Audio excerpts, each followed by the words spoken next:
Hello everyone, this is Helen H. and welcome to my channel, Moss Cottage. I hope everyone is doing well, and for those of us who are in this really freezing cold weather, I hope you are able to stay warm and safe, especially you people in New England who had a lot of snow and ice and whatever. Today I thought I would do a rescue mission. I watched Carol. I will link her channel below. I'm having Recrafted by Carol. She had a challenge for 2024 that we get some of our journals done. Now this is a art journal that I have been working on forever and a day, and I just want to get it done. So she said 30 minutes a day, just work on something and get some of these projects done. This is obviously a hideous wipe off page that I was just using to brush and stamp off some color to not waste the color, but now I have this, and short of taking paper and completely gluing over it, which is perfectly acceptable, you know, I could do that. I could just take some book page and whatever and cover it. I thought I would try a paint rescue mission. We'll see how this goes. It may not be any better, and then I'll be honest at the end whether I'm just going to cover it with paper and start again. So I've got some really warm colors here. I've got some kind of hot pink going and some purple and this kind of orangey color. So I thought I'd keep on with some warm tones, and I'm just going to add some orange. I'm not going to cover everything because I'm learning to really like white in some white spaces. So I'm just going to be covering smaller areas, and at least the edge might be white. I don't know. I just don't want to cover all of the white. And I don't want to cover it all with orange. So see, I already have too much orange. So let me get my sticky thing out of here. That's just going to go right on my paper underneath here, because this also is a great way to use up paint, is your drop paper, backing paper, whatever you call it. All right, so that's enough orange, obviously. So now I have this color, primary magenta. It looks kind of brown on the label, but I looked at it and it's actually quite red. Let's just go ahead and put it there so I can have a little more control over how much I use, because this is actually quite bright. And we're just going to go ahead and put some of this on.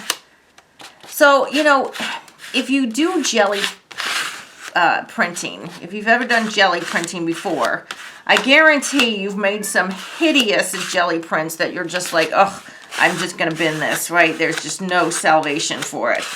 But the more you work on them, actually, the better they get. And I'm hoping the same goes true for smushing paper or paint on paper. So we'll see. It should be the same thing, that, you know, the more you go, the better it gets. So, yeah, I'm just going to keep adding some paint here, leaving a little white because that is my preference to do so. And because this book, like I said, I've been literally working in this book for years. I just don't pull it out. I forget about it, and I just don't like it. It's like a hodgepodge of what's in here. It doesn't really make sense to me a lot. So, okay, so I've got those colors on, and I'm just trying to think, do I want, you know what, let me try one more thing here. I've got some yellow here. Now this may not come out. We'll see. I'm trying to use up, sorry, this might shake a tiny bit. I'm trying to use up some of these old paints here. Okay, I don't want to bang too hard because it will make the table rock, but I just want to find some kind of yellow and maybe add a little bit of brightness if I can. Now that's almost too orangey. It's almost like that yellow. I'm looking for yellow, and I think this might be the one I need here. Like what we think of as primary yellow. I don't know what the tube says, but this is more of a bright sunny yellow. And I think maybe I'll just use a tiny bit of that. This is called light azo yellow. So let's use a little bit of light azo yellow just to brighten it up a tiny bit. And you can put layer upon layer upon layer of paint on your paper, But if you remember, I started with paint already on this paper, so it was already dry. If you don't want to have a muddy mess, you may want to let your layers dry. You can add your warm colors, let them dry, and then add your cool colors or whatever. You know, if you get going, just wait a little bit and let some dry. Pull out something else to work on. Now I'm just going to get this a real quick go over here, and then we're going to get on with it and do something over top. I thought maybe we'd do some stenciling. These marks, these square-ish marks, I have a feeling I was just pouncing off the end of one of these makeup sponges. I must have used a stencil or something. And I just pounced the paint on like that, and it was, you know, just using it up. So what I'm going to do now, and this is something that I learned from Shannon Green. I'm going to go ahead and stencil over it with a very dark color. And of course I put my bag of stencils on the floor. So let's see here. Let me find, what I want is a stencil that has like a pattern to it, as opposed to like, well, I guess you could use numbers or letters, but I want a pattern as opposed to like a flower or something like that for the black. So I'm going to go ahead. This is kind of, I have no idea who Stencil is, but obviously it's well loved. It's kind of like leafy shaped things. So I think I'm going to go ahead and do that in not black. I'm going to use my Payne's Gray, because to me Payne's Gray is can be interchanged with black. I just love the Payne's Gray. It is actually more of a dark blue gray. And so I'm just going to go over it now with this Payne's Gray. But if you have black and that's what you want to use, you can, you know, use black. You can use maybe navy blue. That would work too, I'm sure. So I'm just going to go over it in areas with this Payne's Gray and see what happens here. I did this before, and I didn't go back to look at the video. I know it was Shannon Green who did this technique using bright colors and then black stenciled and then white on top of that. I know it was Shannon Green, but it was a long time ago. I don't know if I could even find that video anymore. But I made a whole bunch of bookmarks that I actually still use. I made like a big sheet of the paper and then cut it into strips and made bookmarks. And I still use those bookmarks. They're all in my Bible. I used one of the, is it Dina Wakley or somebody, okay, so this is pretty cool. I don't know if you can see this. Right here, there must have been some paint on the back that oozed on the back, and it came out. So it's just like the outline of the black or the Payne's Gray. That's pretty cool. I'm going to just add a tiny bit more. I don't want too much. Oops. So as she plops out is a huge amount. So I'm probably going to have to be using this on some other pages in this book. But I'm determined to get this one done and dusted this year. Get it done. This is really not even that many pages, but a lot of the pages are kind of like this, where they've got ugly paint scrape off. So you know, they've got to be rescued. But like I said, if you do this and you still don't like the result, there's always paper. You can always cover it up with paper. You know, that's fine. So I'm going to leave that like that, and I'm going to just give it another quick hit with the this heat tool. If you have a hair dryer, you could use a hair dryer, but you just have to be careful, because this looks like a hair dryer, but it doesn't blow as hard as a hair dryer. If you're drying something that's small or something that's light, a hair dryer is just going to blow everything off your desk. So these heat tools, at least this one, this is, I think, the Tim Ranger heated. I think this might be the Tim Holtz one. It says Ranger, maybe it's just Ranger. But anyway, it doesn't blow so hard. It blows hot, but not hard that it's going to blow your papers away.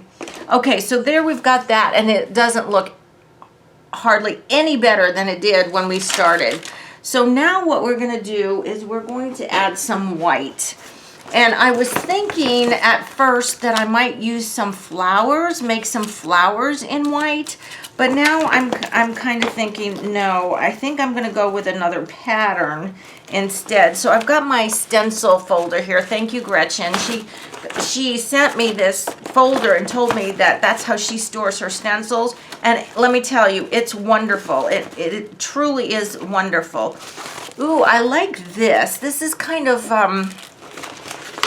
like spills. It reminds me of spills, you know, with droplets and stuff. Let's go ahead and use that one. So because I've got the Payne's Gray on here, I'm going to move that to the side. I'm going to get another one of my fancy palettes, and I'm going to use white. Now, because I am coloring over really bright colors, I'm going to use this thick. This Birdie the Recycled Hippie Chick sent me this, and I'm sure it's not supposed to be this texture. It is so thick.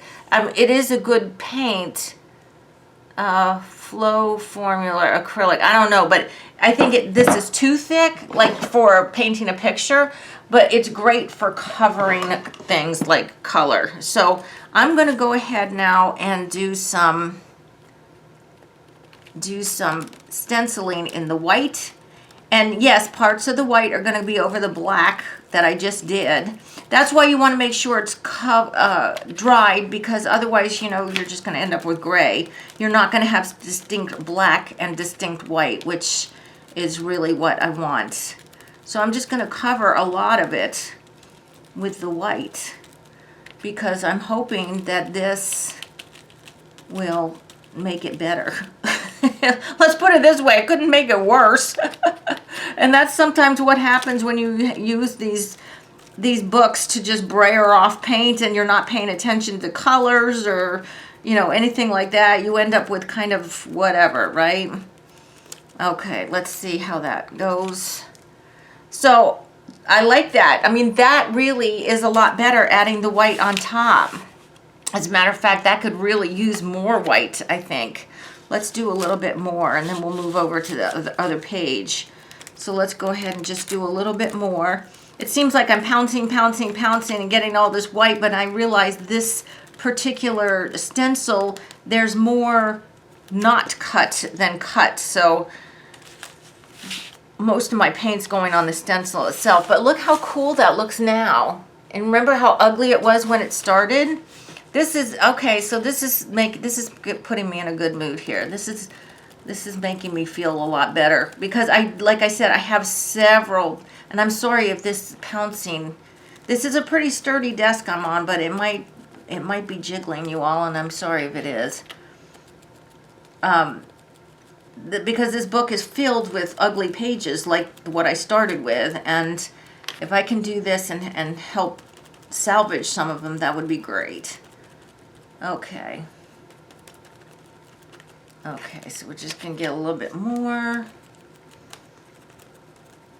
I guess if I paid attention and just really pounced where the cutouts were, I'd get a lot more paint on the paper, not on the stencil. Let's see how that does. Oh, that looks good. I really like that a lot. I really like that a lot. So I think that what I'm going to do next is I'm going to take my Payne's Gray again, and I'm going to water it down, and we're going to try and make some splashes and try not to get it all over everything. But when you make splashes like this, I just got a new computer, but my old computer that I had, I was cleaning off the surface, and I looked and I realized that it's covered with gold flecks from working too close to I guess I was working on my other desk, not this desk. All right, let's go and see if we can, let's see, I need my stick here. Sorry for the reach, I've got to reach over you. Where's my stick? Oh, well, I'll just use a paintbrush. Okay. Because, you know, everything's better with splashes, right? Love it. Love it.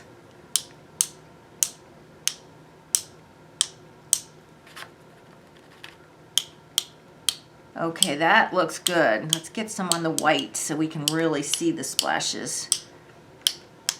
Okay, I love that. All right. Oh, sorry, putting that back. Okay, so now you can look at it. Doesn't that look infinitely better? I love it. I absolutely love it. Now let me just go ahead and hit that with this heat tool again real quick. Not too much, just to get it so that I think what I'm going to do, of course I'm not prepared, so I'm going to have to get up real quick. I think I might see what kind of magazine images I have cut out that I might be able to put on here.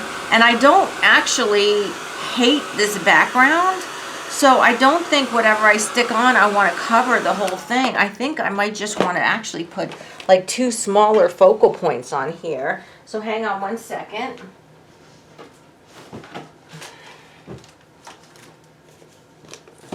Okay, so I've got my, let me just move this stuff out of the way here.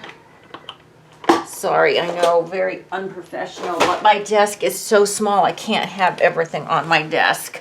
Okay, so I've got my handy baskets full of magazine images here, so I'm just going to go ahead and look through something, and I have them by size, so really I can't go any bigger than this. I can go smaller, but not really bigger, and these ones I'm going to have to probably cut down or tear down or something.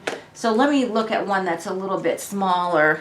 This right here, see, something like this would fit. Not these are way too dark.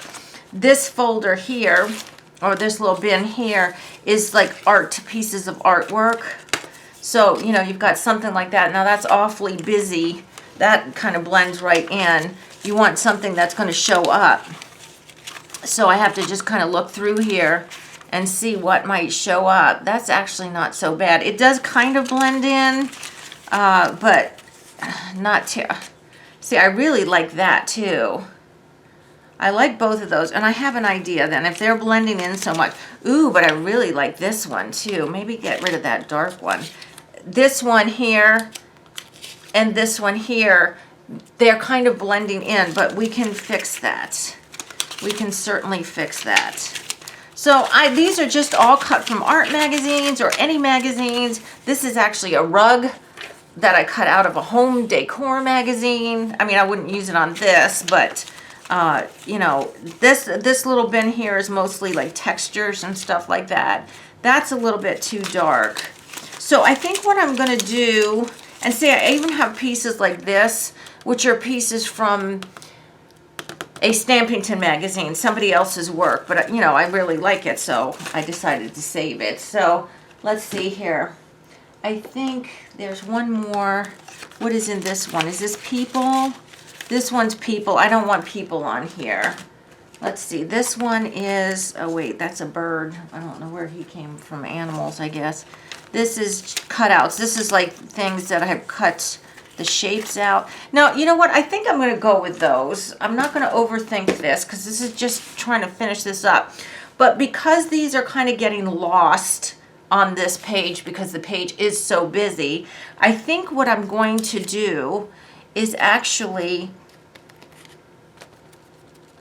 paint a big white spot. Well, paint as in pounce paint on a big white spot like that to kind of frame it and then put it in like that.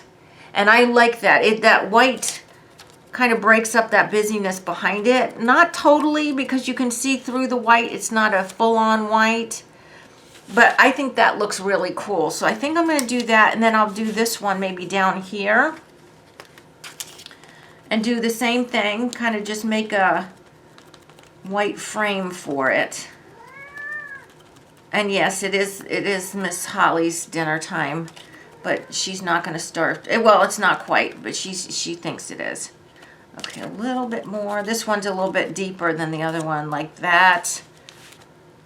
Go up here a little bit. Okay, something like that is really cool. And then I might be able to put either other cutouts or sentiments here. So let me just go ahead and hit that real quick with the heat gun, because if I don't, then I'm afraid that glue is not going to stick the paper down. If you use gesso though, and you're using thick gesso, sometimes the gesso itself will work like a glue. If you put your paper in while it's really wet, it will work as a type of glue. Because of course acrylic paint does have plastic in it, so. Okay, so I'm going to go ahead and just glue these down. Let me grab my glue here. So just to show you how really taking the really ugly colors, adding some more colors, and then a black pattern and a white pattern really, really makes a difference, okay? So I'm putting this on here, and I'll put this one up here.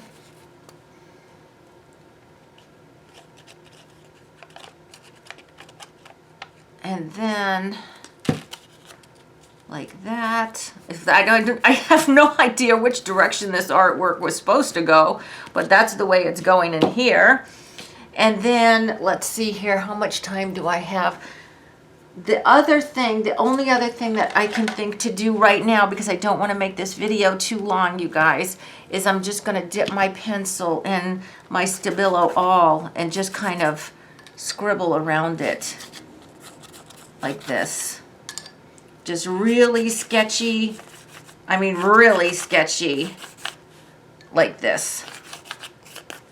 So when I do a flip through of this book, you will see if I do add anything else to it. But I think that this is infinitely better than what we started with. So I hope that inspires you not to get depressed when you've got those ugly pages. They can be saved. And I hope you give it a try and get some of these projects done. So guys, I hope you liked this video. Please give me a thumbs up if you did. If you haven't subscribed to my channel, I ask that you do. And until the next video, I hope you're all truly blessed. Bye-bye.